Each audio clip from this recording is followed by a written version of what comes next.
Brahmachari Achyutamrita Chaitanya ji along with us today to head this pilot panel. He has more than 30 years of experience in teaching. His master's is in Hindi language and literature, and his PhD was on analysis of Ramacharita on the basis of Bhakti Shastra. He serves as the associate editor of Madhravani, the spiritual monthly magazine. He has given many spiritual discourses, and his satsangs are regularly aired on Amrita TV. The essence of the question is the person who is experiencing it in the module. You have that written document with you, and in the talk you have already heard that the person who is experiencing it refers to whom? First option is the person, the deity, or the characters involved in the incidents narrated in the Prashasti Vakya, or the reader who goes through the experiences of a person or deity or the incidents as narrated in the Prashasti Vakya. Can an example of Prashasti Vakya be given? So here I will have to take some time, maybe more than 5 minutes. As I will conclude in 10 minutes. In Vedas, there are many types of statements. I just plainly mention it as statements. One is mantra. Then there are Brahmanas, Aranyakas, and Upanishads, etc. They are also called mantras in a conventional way. But there is a special category called mantra, which is the which forms the part samhita of the Veda. So Prashasti means here stuti, and stuti is a very technical term in Vedic literature. Stutis generally, very broadly saying, stuti comes in two contexts. One is stuti coming in the mantra, as I told you, in the mantra part. And then there are stutis in Upanishads also. You can find stutis in Upanishads also. Then comes another technical term called Arthavada. Arthavada forms a part of 6 tools to find out the meaning. This is another style of approaching a text. It is not only for Vedas, even Puranas, Itihasas, everything. When we go through them, to find out the meaning, you have to use a few techniques like Upakrama, Upasamhara, Avritti, Arthavada. These types of 6 tools are there. So stutis become Arthavada in some context in Vedas. We are limiting the discussion to Vedas only. So this Prashasti has to be renamed as Stuti to discuss the topic, because this is a word that comes in Vedas. And Stuti has 2 connotations. One is Stuti in the mantras, and then Stuti has to be explained from the background of the Brahmana, Aranyaka, Upanishad, etc. So when Stuti comes in mantra, what is the conclusion? There is a saying, Gunanistha Gunabhidanam Stuti. Stuti is extolling the qualities of one who has the quality. For example, if we do Stuti to Indra, then we have to extol the gunas of Indra. That is Gunanishta Gunabhidanam Stuti. This comes in mantra, then it is not Arthavada. Arthavada means something which is said to explain some other thing. And this Arthavada is not correct. It is not real. It is only a fancy story like thing. It is just like a fantasy. If Stuti is taken as Arthavada, then it is only a fantasy or a fairy tale, something like that we can translate, if it is taken as an Arthavada. But this has 2 meanings. Stuti has the first meaning, Gunanishta Gunabhidanam, extolling the gunas of a person who has these gunas. There, Suti has to be taken literally, and it is not just for any other. It is not with any other intention. It is just praising the person. The person, it may be Indra, Agni, or any deity. Then you have to take it literally. When we say Vajrahasta Purandaraha, Purandara is with a Vajra in his hand. This is a literal. The meaning of this should be taken literally. Indra has the weapon Vajra in his hand. It is not for any other purpose. It is just plain statement. Indra has Vajra in his hand. So this is the model of one type of study. Then the other type of study is, I think I am going to the next question also, because these are related anyway. Then I will not touch the Arthavada part now. I will touch it in the later question. When the third question comes, then I will touch it. So here the question is, who is my doubt is the person who is experiencing it refers to whom? Actually, the person who is experiencing it is the Rishi only. The Rishi that I mentioned in the first answer. The Rishi who sees the mantra experiences Indra as Vajrahasta, or Agni as Purohita. Agni Mile Purohitam. You might have heard the first verse of Rigveda. So he experiences Agni as the Purohita. So the answer to your question is, am I audible? It is raining heavily. So Yes, the Swami. person here referred is only the seer. So when we say it is the seer, we have to include the Shishya also, because when this mantra is imparted to the next generation, the Shishya also recites the same mantra as the seer or the Rishi utters it. So when the Shishya says Indrahastaha Purandaraha, then the person who experiences is the Shishya also. It is not the deity who experiences it. It is the Rishi who experiences the Prashasti. The Prashasti is not experienced by the Devada. It is experienced by, it is actually Stuti. And the Stuti is the experience of the Rishi who sees the mantra. And the disciple also who listens to the mantra when it is imparted to the disciple orally. And you have mentioned about reader also, but there is no question of reader in those times. Maybe listener can be translated as reader nowadays, because we are all reading this text. In those days, it was not read, it was only heard. That is why it is called Suti. Suti means that which is heard by the seer first hand from the divine source, and then heard by the disciples and the people of that lineage from their masters. In both ways, it means Suti. So it is, Suti is the experience of the seer and the disciple of the seer. So this is the answer for who is represented by the person in the word person in the module. He asked whether I can give any prasasti vakya, any stuti. There are lots of stutis.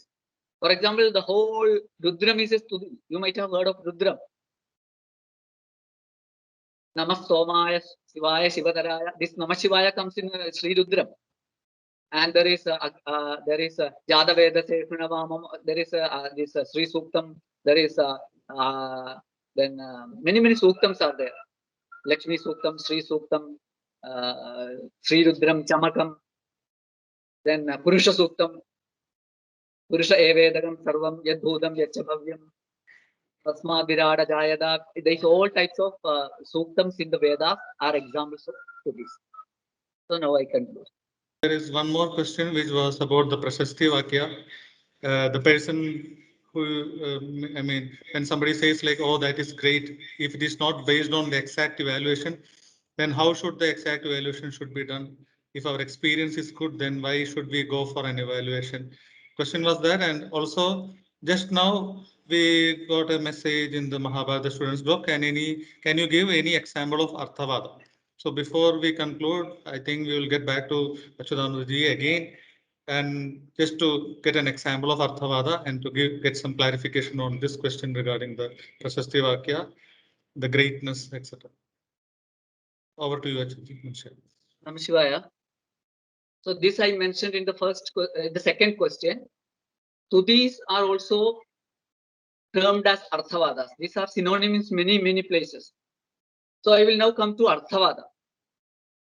To find the meaning of a text, you have to use many techniques like Upakrama, how it starts, Upasamhara, how the text ends, Avarti, what is repeated again and again.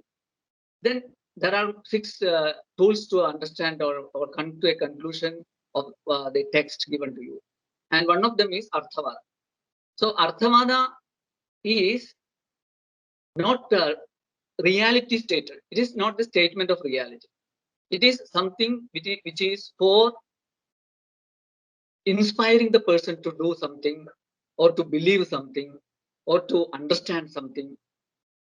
For such purposes, some statements which are not exact or not real is stated. So these are also called stutis. For example, I will tell you a famous example. In the beginning of Kathopanishad, you might have heard of Kathopanishad. There is the story of Vajasravas doing a Vishwajit Yajna and Nachiketa becoming confused about his father's insincere actions. I am not going into those stories. But in the beginning of this Kathopanishad commentary, Bhashya, Bhashyakara Shankaracharya says, Tatra Akhyayiga Vidyastutyartha. Vidyastutyartha. This Akhyayiga, this story of Vajasravas, his son Nachiketas, and Nachiketas going to the Yamasloka. You have heard that story. It's a famous story. You can search and find out. He goes to Yamasloka, the Lord of Death's world. So these are all not material realities, physical realities. So this Akhyayiga or story in the Kathopanishad is Stutyartha, Vidya Stutyartha, to glorify the Vidya, Atma Vidya, which is going to be presented through this Kathopanishad. It is the Brahmajnana which is going to be presented. So this story is not real. It is Stuti. It is not the Stuti of Indra which comes in the Mantra Bhaga. This comes in the Upanishad Bhaga, Upanishad part. So if it comes in a Mantra Bhaga, it need not be taken as meaningless or unreal. But when it comes in such context like Upanishad, Brahmana, Aranyaka, then we have to discuss whether it is Arthavada or which it has to be taken literally. We have to decide it. For this, there are many tools, whether to find out whether it is an Arthavada or it is a real statement. And Arthavada is not accepted as Arthavada by different schools of thought. For example, there is a story of Haimavati, Uma Haimavati, Parvati coming and giving Brahmajnana to Devas in the Kenopanishad. The last part of Kenopanishad, there is an Akhyayiga. There Parvati Devi comes and imparts Brahmajnana to Devas, Indra, Agni, Vayu, etc. So this is taken as an Arthavada by Shankaracharya, who is an Advaiti. But if it goes to a Shakteya, a worshipper of Shakti, he may not take it as an Arthavada. For him, it is a real thing. Parvati comes and gives this knowledge. This is a real thing. This is not an Arthavada. It may not be an Arthavada for a Shakteya. I have not gone into the Shakteya school of analyzing Upanishads, but this is to be understood that some of the Akhyayigas or statements which are considered Arthavada by some school of thought may not be accepted as Arthavada by some other school of thought. Arthavada means it is not to be taken literally. Then Arthavada is for Ninda, Stuti. For all these purposes, there are Arthavadas. In the Yajna context, while a sacrifice is described, there may be a statement like this Yuba. Yuba is a pole. Is a pole on which the Yajna Pashu is Yajna this sacrificial animal is tied to. This is called yuba, and yuba is very important. It is a pillar, and it has to be chiseled and polished. It should be made very bright. In that context, it is said, yubaha adityavar. This pillar, it shines like the sun. Pillar never shines like the sun, but it is arthavada. It is not a reality stated. It is for some other purpose, like glorifying the yuga. As in the earlier case, it was for glorifying Brahma Vidya, the story of Nachiketas and Yama and Vajasravas, all these stories came. So these are arthavadas. And there is the last question: how can we evaluate? Exact evaluation. There are only two ways for exact evaluation. One way is you go through all the Vedas, study all the Vedas, all the Vedangas, and you come to an evaluation. You evaluate yourself. If you are so genius, like Dayananda Saraswati in the 19th century, he totally interpreted all the Vedas in a different way. He learned all these Shastras and all the Vedas, every Shastra he learned, and he has his own evaluation of Vedas, and he started the Adi Samaja, and a new school of thought started. But if we cannot do that, we have to accept the evaluation of the Acharya of our school. We are an Advaitin. The Advaitin Acharya's evaluation we have to accept. So this is the way to evaluate. There is no other way to evaluate. With our general knowledge, don't try to evaluate these things. Either you have faith in the school, in the tradition, in the Paramparya into which you fall, or you study everything. Veda, Vedanga, Purana, Idihasa. There is a beautiful saying. With that I will conclude. There is a beautiful saying. Idihasa Puranabhyam Vedam Samuva Brahmayed. Vibhetya Alpasrudad Vedo Mamayam Praharishari. If you want to do the Upabrahmana of Vedas, Samuva Brahmana of Vedas, you want to elaborate the Vedas, you have to use all tools, Idihasa, Purana, and Vedas already you have to depend on the core text, the original text. Then the Vedangas, Shiksha, Kalpa, Vyakarana, Nirupta, Chandas, and Jyotish, you have to depend. And every knowledge you have to acquire and then elaborate Vedas. Why? Vibheti Alpasrudat Vedo Mamayam Praharishari. A person of less knowledge, little knowledge, if he goes and tries to elaborate Veda will get frightened. The Veda will think that this person is coming to beat me. He is coming to beat me. In that way, the Vedas will start trembling out of fear. It is said in the Vedas itself, in the Vedic literature itself. So, to evaluate, either we need a comprehensive knowledge of all the Shastras, and we need a very subtle intellect to approach and elaborate all these Vedas. Otherwise, you just imbibe the evaluation done by the Acharya of our school. With this, I conclude.